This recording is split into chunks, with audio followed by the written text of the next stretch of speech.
Alguma vez sua percepção da realidade congelou de forma súbita e absoluta? Aquele instante onde o chão simplesmente desaparece sob seus pés e cada certeza que você nutria desaba num piscar de olhos? Quando a ficha cai e você nota que sua trajetória inteira foi sustentada por um engano tão colossal que surge a dúvida de como foi possível viver em cegueira por tanto tempo. Foi precisamente esse o meu cenário na tarde de terça passada, pontualmente às 14 horas e 37 minutos. Guardo esse registro temporal com precisão, pois marcou o ponto de ruptura da minha história. Naquele minuto, entendi que os últimos 8 anos foram uma encenação barata e que eu ocupava o posto de maior tolo deste mundo. Eu me encontrava na minha sala conferindo alguns documentos quando o aparelho celular vibrou. Exibia um contato não identificado. Geralmente ignoro chamadas de estranhos, porém um pressentimento estranho me impeliu a atender. Do outro lado, um tom de voz masculino totalmente novo pronunciou 3 termos que implodiram meu matrimônio.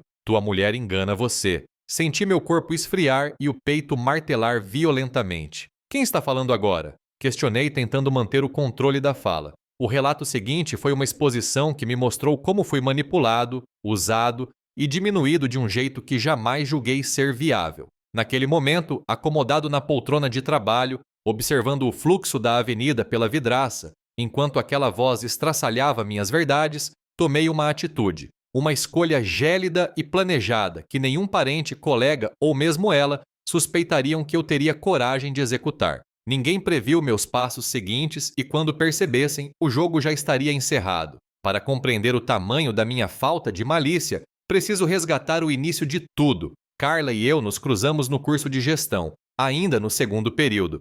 Ela era o tipo de beldade que atraía todos os olhares ao caminhar pelos blocos. Visual impecável, olhar marcante, um sorriso que desarmava qualquer um. Todos os rapazes da faculdade tentavam algo com ela, mas, por algum desvio do acaso, ela decidiu ficar ao meu lado. Eu me via como o sujeito mais afortunado do planeta. De verdade. Meus colegas questionavam constantemente como eu havia conquistado alguém daquele nível. Você tirou a sorte grande, diziam eles. E eu acreditava piamente. Pensava ter vencido no sorteio da vida. Atravessamos o período acadêmico juntos. Ela demonstrava carinho, atenção e era meu porto seguro. Nos dias de tensão com avaliações, ela trazia meu prato predileto para me animar. Diante das incertezas profissionais, ela apertava minha mão garantindo que o sucesso seria nosso. Ao colarmos grau, o casamento foi o passo natural. Organizamos uma festa magnífica num espaço nobre com 200 pessoas presentes. Arquei com todos os custos sozinho, pois desejava proporcionar o melhor para ela. A família dela enfrentava dificuldades financeiras e eu fiz questão de assumir tudo. Você terá seu dia de rainha, prometi. E investi quase todo o meu fundo de reserva naquela celebração. Nossa vida de casados parecia o ideal de felicidade. Eu despertava pontualmente às 6, preparava o desjejum para ambos, posicionava a xícara dela no criado mudo e partia para o batente às 7h30. Retornava às 19 e encontrava aquele semblante receptivo que amolecia meu espírito com um simples cumprimento carinhoso. Ela atuava meio período num estabelecimento de vestuário no centro comercial. O ganho dela mal pagava os mimos estéticos dela. Salão de beleza, roupas novas, maquiagens caras. Eu mantinha a estrutura do lar integralmente. Boletos, compras, lazer, passeios internacionais. Nunca proferi uma queixa sequer. Afinal, meu sentimento por ela era absoluto. Gratidão por prover tudo, querido. Ela sussurrava antes do repouso. Você é meu protetor. Meu caminho seria difícil sem seu apoio. E eu me sentia realizado. Céus, como fui ingênuo. Aceitava cada declaração como se fosse a verdade mais pura da terra. É óbvio que existiam indícios. Olhando agora, os alertas eram berrantes, mas minha paixão me impedia de enxergar. As trocas de mensagens que ela ocultava, virando o visor para baixo sempre que o alerta soava. As conversas que ela mantinha em outros cômodos, usando tom de voz baixo. As saídas com o grupo de amigas que ficaram constantes nas noites de sábado. Necessito de um respiro, amor. As garotas estão celebrando o aniversário da Ana. Ela afirmava enquanto se produzia com esmero para o encontro. E eu, agindo como um completo bobo, ainda oferecia carona. Não precisa, querido. A Júlia passará aqui. No retorno, sempre de madrugada, trazendo uma fragrância diferente no pescoço, eu indagava sobre a noite.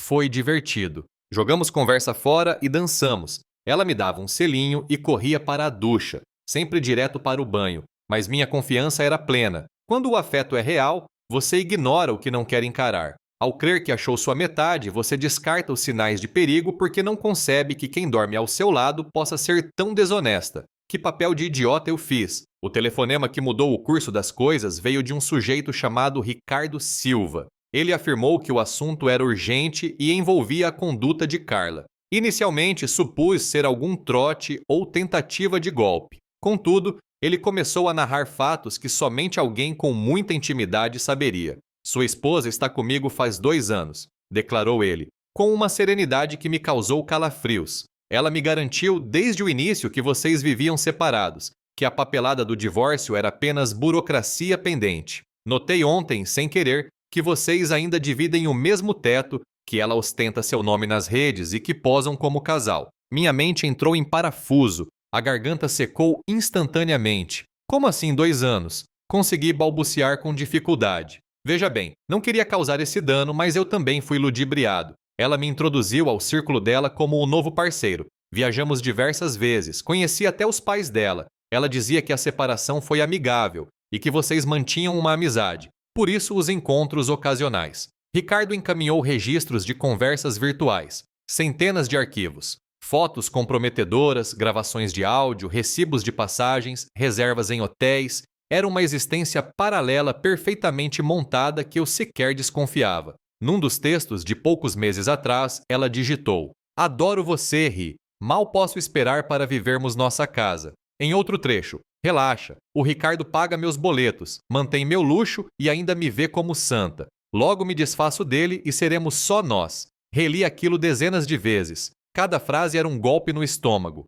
Cada símbolo de coração enviado para ele era uma traição profunda. 2 anos. Durante 2 ciclos inteiros ela manteve essa farsa me utilizando como financiador. Um otário que bancava o estilo de vida dela enquanto ela cultivava um afeto genuíno com outro. "Ela sempre volta dos nossos encontros radiante", Ricardo acrescentou. "Diz que você é útil e facilita o cotidiano dela." Cara, lamento dizer, mas você é visto apenas como um provedor, um caixa eletrônico. O pior não era a quebra de fidelidade física. Isso talvez fosse superável com diálogo. O insuportável era notar que eu era o bobo da corte, um sujeito descartável que servia para quitar dívidas enquanto ela se divertia emocionalmente com outro homem. Havia um áudio dela debochando da minha pessoa. "Você não faz ideia, Ri. Hoje ele trouxe flores querendo me agradar. Finjo que fico tocada, mas só penso em você", seguido de uma gargalhada. Aquele riso que eu amava agora soava como puro escárnio. Sentado ali, vendo as provas da minha desonra,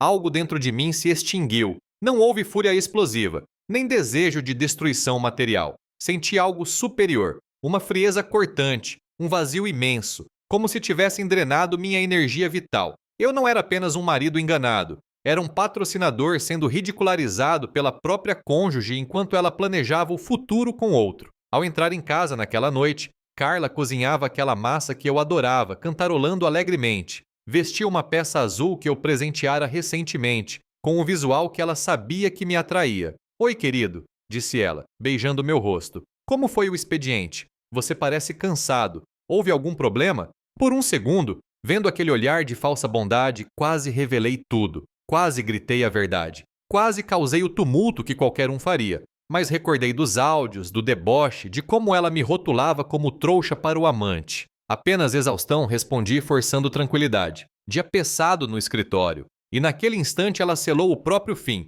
pois nada seria igual. Nos 7 dias seguintes, atuei como um profissional das artes cênicas. Sorri nos momentos certos. Mantive diálogos triviais sobre o cotidiano. Indaguei sobre o emprego dela e as amizades. Mantive a intimidade física sabendo que cada palavra de afeto dela era uma mentira rasteira. Por dentro, eu articulava cada passo da minha retaliação silenciosa. Primeiro, coletei todos os meus registros vitais. Guardei certidões, passaporte, carteira profissional e papéis do veículo. Armazenei tudo numa maleta oculta no meu local de trabalho. Ela jamais frequentava aquele ambiente. Segundo, organizei as finanças. Estabeleci uma conta individual em outra instituição, longe do nosso bairro. Iniciei transferências discretas de valores que eram fruto do meu esforço para esse novo destino, sem alardes, para não gerar alertas. 1.000 aqui, 2.000 acolá. Em uma semana, acumulei mais de R$ 45.000.